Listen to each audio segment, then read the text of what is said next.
This was a brand new Van Halen. This was a brand new band right here.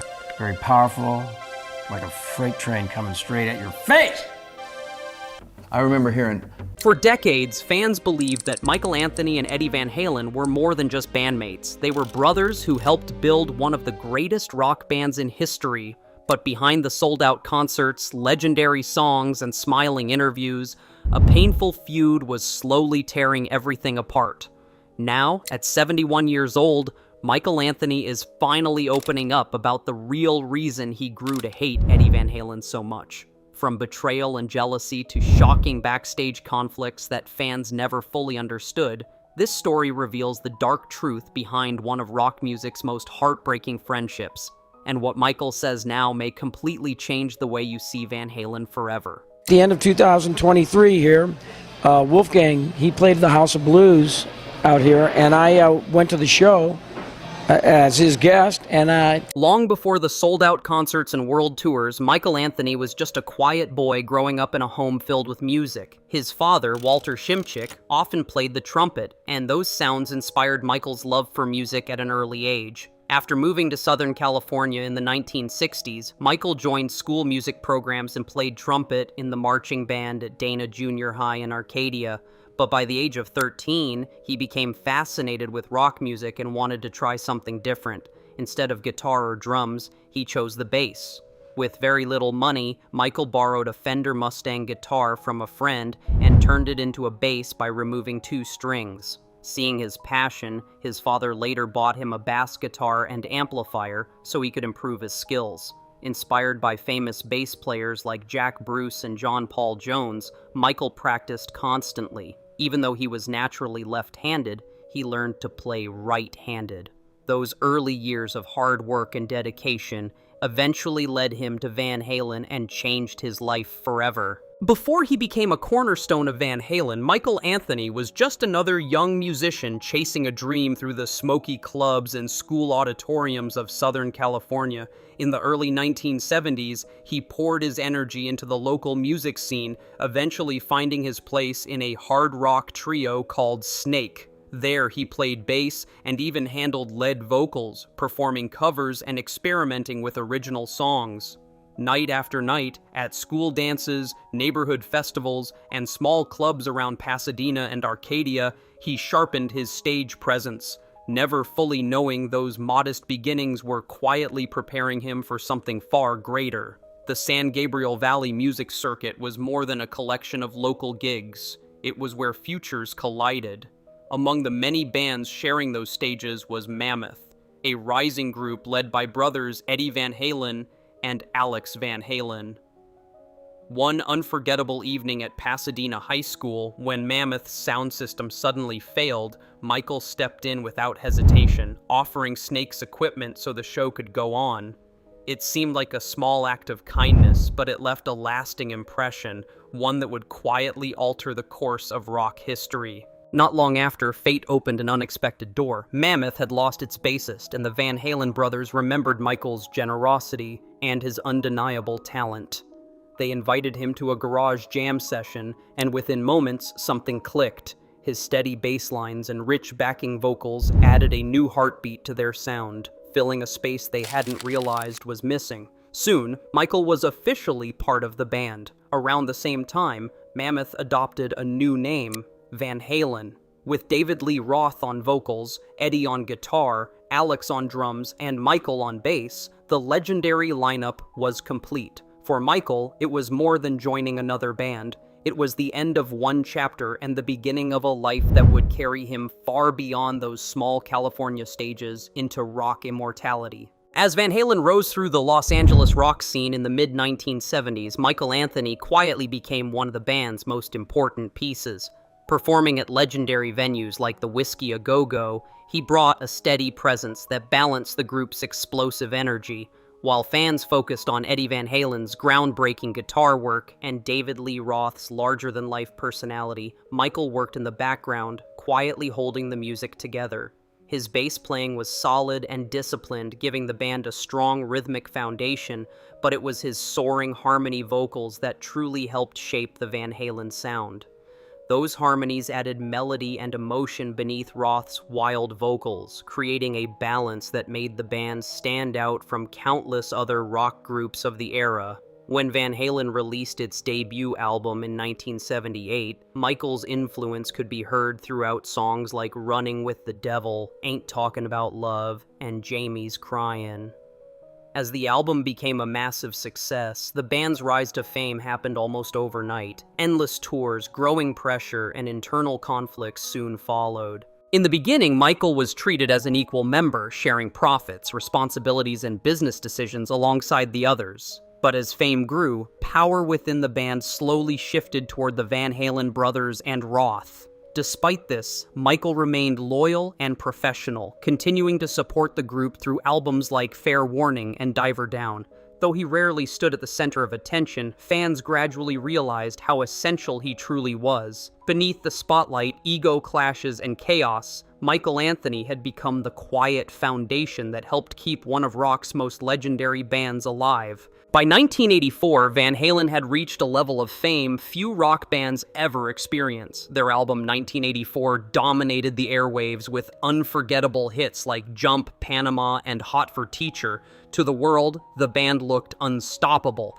But behind the flashing lights and sold-out arenas, painful cracks were beginning to form. For Michael Anthony, the success came with a growing sense of distance. Though his harmonies and bass playing had helped shape the band's signature sound from the beginning, he was slowly being pushed away from important financial and creative decisions. According to former manager Noel Monk in his memoir Running with the Devil, a heartbreaking turning point came during the 1984 tour. Monk claimed that Michael was handed legal papers backstage just hours before a concert and pressured into signing away future songwriting credits and royalties. Reportedly surrounded by Eddie Van Halen, Alex Van Halen, and David Lee Roth, he faced an impossible choice: sign the agreement or risk conflict that could threaten the tour and the band itself. The deal even reached backward, removing his share from the massively successful 1984 album despite his musical contributions. That moment quietly changed Michael's place within the group. Once considered an equal member, he was now reduced to something closer to a hired performer, disconnected from ownership of the music he helped create. Over the years, as 1984 sold millions of copies and continued generating revenue through reissues and compilations, the financial losses became enormous. More painful than the money, however, was the fading recognition of his role in the band's legacy. Yet Michael rarely spoke publicly about the betrayal. He stayed loyal, continued touring, and carried himself with professionalism even as tensions inside the band worsened. Years later, he finally admitted that he signed the agreement under intense pressure, explaining that his greatest fear was watching the band fall apart. More than fame or fortune, he simply wanted to keep making music.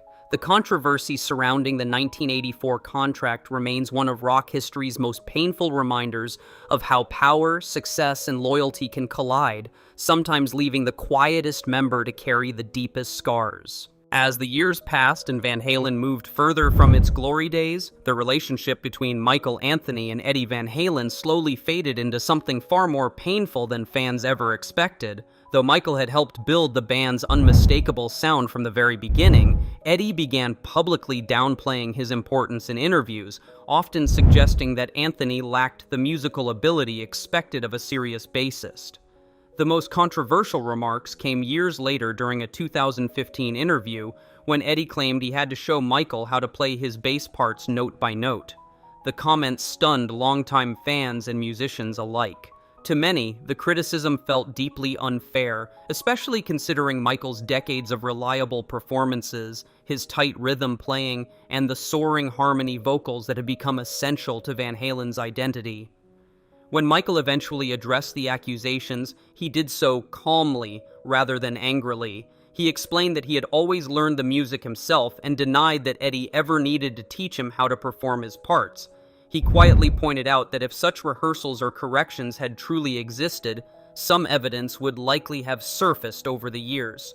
Instead of fighting publicly, Michael chose dignity, even while carrying the emotional weight of the situation. What hurt most was not the criticism itself, but who it came from. Eddie had once been more than a bandmate. He had been a friend, a creative partner, and part of a brotherhood that once seemed unbreakable. In later interviews, Michael admitted that the remarks were painful and emotionally exhausting, especially after spending so many years trying to preserve peace within the band during its most turbulent periods. As time passed, the distance between them only grew wider. By the mid-2000s, communication had nearly disappeared, and Michael found himself pushed further away from the group he had helped build. Yet, despite the bitterness and public tension, he never completely gave up hope that reconciliation might one day happen. When Eddie passed away in 2020, that hope vanished forever. Michael later revealed that he regretted never having the chance to truly mend their friendship. Beneath all the fame, success, and conflict remained a sad reality. Two musicians who once created history together were never able to find peace before time ran out. The growing distance between Michael Anthony and the rest of Van Halen became a heartbreaking reminder that even the most legendary partnerships can slowly unravel under the weight of ego, silence, and unresolved pain. What fans saw publicly was only part of the story. Behind the scenes, Michael's role in the band he had helped build was quietly disappearing. By the late 1990s, the changes had become impossible to ignore. During the recording of Van Halen 3 in 1998, Michael reportedly played bass on only a small portion of the album, while Eddie Van Halen handled most of the bass work himself. Although Michael still toured with the band and appeared in promotional material, many fans sensed that something had changed. The musician who had once been a key part of the group's chemistry was slowly being pushed to the edges creatively and personally. As the new decade began, the separation only deepened. Even when the band reunited for projects or compilations, Michael's involvement remained limited. On the Best of Both Worlds release in 2004, he contributed only backing vocals on the new songs, further fueling the belief that his place within the band had been reduced to little more than a supporting role. Behind closed doors, control over the band's music and business decisions had increasingly shifted toward the Van Halen brothers. That same year brought what would become Michael's final tour with the band during the reunion with Sammy Hagar. Though the tour was financially successful, it carried emotional tension beneath the surface. Michael reportedly accepted reduced pay and a contract that treated him more like a hired musician than an equal member simply to remain part of the group. Despite the hurt, he continued to handle the situation quietly and professionally, still hoping to preserve what remained of the band's legacy. Then came the final blow. In 2006, Eddie chose his son Wolfgang Van Halen to replace Michael as bassist. What hurt most was not only the decision itself, but the way it happened. Michael later revealed that he learned about the replacement indirectly, through rumors and online reports rather than a personal conversation. After decades of loyalty, friendship, and contribution, there was no final phone call, no honest goodbye. For Michael, the pain went deeper than losing a position in a famous band. It felt like being erased from a story he had helped create from the very beginning. What had once been a brotherhood built on music and dreams quietly faded into the distance, silence, and regret. After his painful separation from Van Halen, Michael Anthony found comfort in reconnecting with former bandmate Sammy Hagar. Their friendship, strengthened during the Van Hagar years, became the foundation for a new chapter filled with music, nostalgia, and a sense of healing. Together they formed The Other Half in 2005, a live project celebrating classic Van Halen songs from both the David Lee Roth and Hagar eras. For fans, the concerts felt emotional, almost like a reunion of the overlooked souls who had helped carry the band through its biggest years. The group's name itself hinted at the quiet frustration both men had long carried, the feeling of being treated as only half of the story. Michael's musical journey did not end there. He later joined forces with Hagar again in projects like Planet Us and, most successfully, Chickenfoot. Alongside legendary guitarist Joe Satriani and Chad Smith, Michael proved he still possessed the same energy and musicianship that had defined his earlier career. Chickenfoot's debut album became both a critical and commercial success, reminding fans that Michael Anthony's talent had always extended far beyond the shadow of Van Halen. His harmonies and steady bass work once again became the emotional backbone of a band. In 2014, Michael reunited with Hagar once more in Sammy Hagar and the Circle, a project built around celebration and memory. Their performances blended Van Halen classics, Led Zeppelin tributes, and Hagar's solo hits into deeply nostalgic concerts that connected generations of rock fans. Even decades after his rise to fame, Michael's passion for music remained untouched by the bitterness of the past. Yet one final chapter never came to life. After Eddie Van Halen passed away in 2020, discussions quietly began about a reunion or tribute tour honoring his legacy. Reports suggested that Alex Van Halen reached out to former members, including Michael and Roth, while Joe Satriani was considered as a possible guitarist for the project. For many fans, it felt like the long-awaited chance for healing and closure, but the reunion slowly collapsed under the weight of old wounds, creative disagreements, and personal tensions that had never truly faded.